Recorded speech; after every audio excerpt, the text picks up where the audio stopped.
You know, how many of you remember this woman? In 2009, I met Engineer David Umahi when he was the PDP chairman, and he invited me to his state to come and exhibit my craft. I'm into the business of corporate gifts. So I came to his state on his invitation 3 times. So one morning, he woke me up around 5 a.m. Then he was now the deputy governor and told me that he was going to contest as a governor, that he would be needing me to produce promotional gift items that he can use for campaign. So I told him, okay, sir, since we've had different presentations with you and you picked some items, I'll look through what you picked earlier and see, and also advise better what can be used since they are for campaigns. So I asked him, what about the mobilization? Because we had initially given him quotation. He told me to please go ahead, that he doesn't have money, that he is going to Abuja, that he has been going to Abuja to and fro to meet with Goodluck Jonathan to help him raise funds for his election because he's having problems with his principal. That is the governor as at that time, one Amaze. That was what he told me. So I didn't still go ahead. But he kept on calling me and pestering me because all the while we went to his state, this man never gave me money for fuel. He never gave us accommodation. I used to pay in his hotel. Also not, I used to pay money in his hotel for myself and my staff. The only time he asked us to stay in his house, the man did not allow me to sleep. He tied towel on his waist and came into my room and was pestering me. I had to tell him, okay, wait, let me give my staff a Bible. I ran away from the place where he was and entered my staff room and they locked it. That was where I slept because of David Umahi's disturbance. So his staff, his boy, Silas Emeka, is aware of everything I'm saying. Okay, so we produced these gift items. I had to carry my children's school fees, gather money, borrowed money from even individuals and produce these gift items. After I finished producing it, I called him. He said I should bring them to Ebonyi State. I hired a truck with my staff. We went to Ebonyi State, lodged in a different hotel because each time we lodge in his hotel, which is obviously expensive, Osman Hotel, we pay our money. He is inviting us, but we are paying our money. So we had to lodge in a different hotel. So he told me that even as at that time he was in Abuja to source for fund for his election, he sent his boy to come and lead us from the hotel where we lodged to his house. The boy took us to his house and we offloaded his goods in the presence of his wife, his children, and his workers. They took time because the goods were not small. They took time to offload it in his house and he told me thank you. He never gave us money for fuel. Even that day, we didn't have money for fuel. The driver had to provide money to fuel that truck, and we came back. It was not an easy journey, but we made it back to Lagos. So I gave him time, because I know that once they do election, they don't always have money immediately. So I gave him time. After 1 year and 8 months, I started asking him for my payment. While I'm asking for my payment, David is asking me out. While I'm asking for my payment, David is asking me to date him. I told him, sir, one day I got so frustrated. I said, sir, can you concentrate and pay me my money? Stop telling me about dating you. I've told you I cannot date you. He became angry and hung up on me. The next thing, he sent me a message which is on my phone right now by David Umahi's number. Everybody that knows David knows this same number. He sent me a phone, an SMS that I insulted him. I will teach you a lesson for insulting me. I can show it to the whole Nigerians. I can show that text message to the whole Nigerians. He said, I will deal with you for insulting me. So that was it. Since that day, he blocked me. He never picks my call again. Sometimes if I ask for my payment, he will tell me that God is busy. I said, sir, have mercy on me and give me my money. Let me pay my children's school fees. He will tell me that God is busy. So he blocked me and he never took my number. So when I use another number and call David Umahi, that, sir, I'm coming to your state. And when I get to your state, I will block the government house. There no vehicle will go in or out until you pay me. Do you know what David told me? David told me that if I get to a point, I will not come out alive. I said, why wouldn't I come out alive? Are you not owing me? He said, what happened to those Nila engineers will also happen to me. That was the last time I spoke with David Umahi. So when my dad became sick, I needed to fly him to the US for proper treatment. I said, I have money. Why will I have money and be suffering like this? I started reaching out to David through other phones because he has blocked my number. He said, let your father die if he needs to die. That was what David told me. So when my dad died, I was so angry. I came on social media. Remember, all these years since 2015, I have not brought it to social media. When my dad, the day my dad died, and he was put in the mortuary, the next day I came on social media and started asking Nigerians to please come to my help, calling on Mr. President to plead with David Umahi to pay me my money.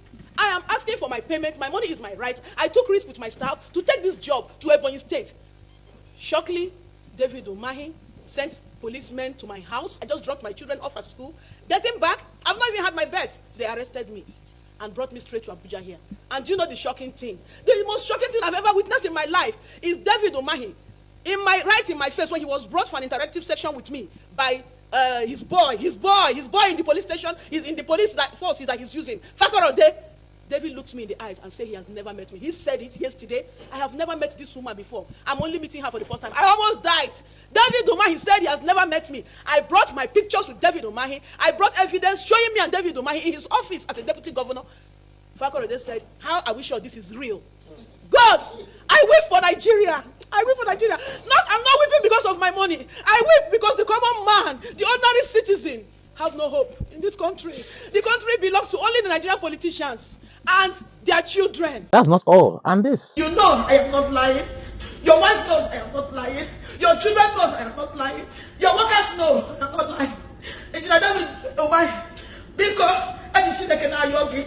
I know you have the power, you have the money, you have everything. Your power is your government is in power to lock me up. But one thing I want to tell you, I am ready to die for this thing I'm pursuing. Engineer David, come out and tell Nigerians. The insult I insulted you. Come out and tell Nigerians why you have died my business capital for 3 years. I am not putting down anything. I am ready to die for this. Give me my money. I am a mother with children. I see your son flying private jets. The money your son is now 5 private jets is enough for you to pay me. But no, you tied up my capital. I'm a mother with children. I am a nursing mother. I have little children. I have children in school. Their bills need to be paid. I need my payments. I've waited patiently for 9 years. Engineer David, because I can't yogi. Because I don't reach where you reach. You get the power. When I there for government, help me with my money. Never go because Nigeria is something money in there. When I was sent the marker, Engineer David Umahi, the former governor of the Ebonyi State, and now the present Minister of Work. Now 9 years is not 9 days. Now what? Never government duty. Because they don't matter Nigerians. Nigerians help me. Nigerians help me. Because very soon now, they will now send DSS to come and arrest me.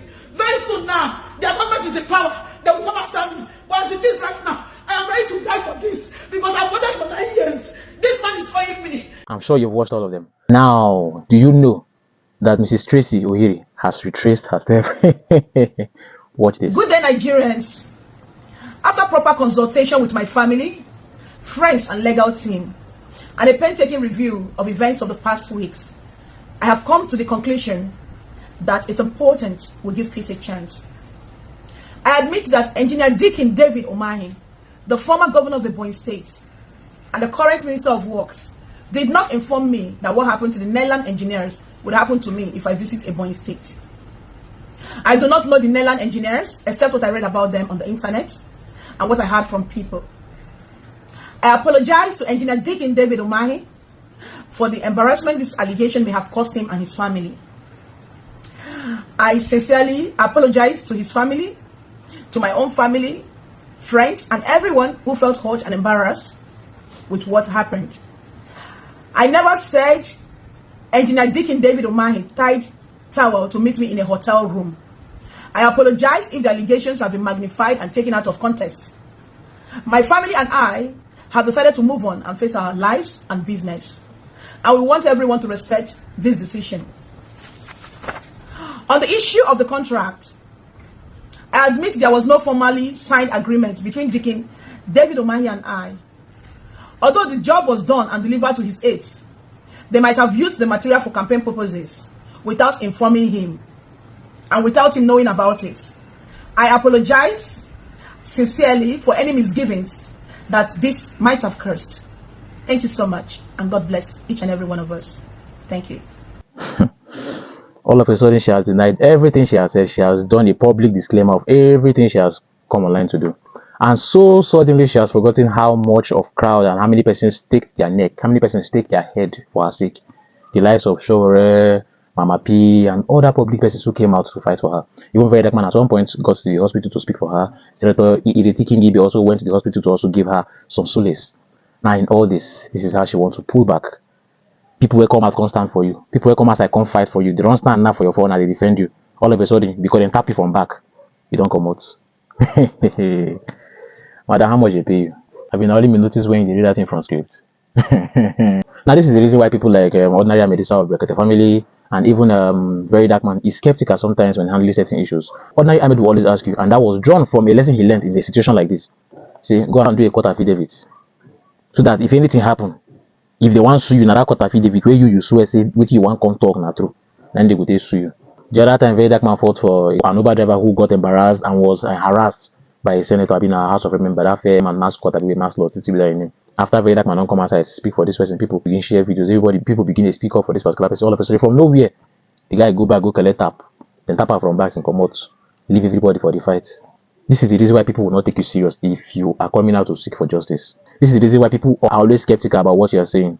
Sometimes they will ask you for fact, and even when you presented the fact, you can still come out and deny them. Now, madam, do you know you have lost any chance and every chance of coming out again to seek for a genuine injustice because they won't take you serious again.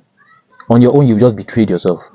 If tomorrow, whatever agreement you had with them that had made you to retrace your step as your name and Tracy, do you know that if you go south and anything happens to you, if you come out again to cry for justice, nobody will take you serious? Why are we like this? If you say you're red and red, sticker, maintain your stance, red and red. See the way you just deny your statement left, right, and center. This is really embarrassing. Well, this is the unknown. Nothing where our eye never see for this country. Very soon, the president will soon deny all the promises, all the campaign promises he made last year. So next election they come, no worry.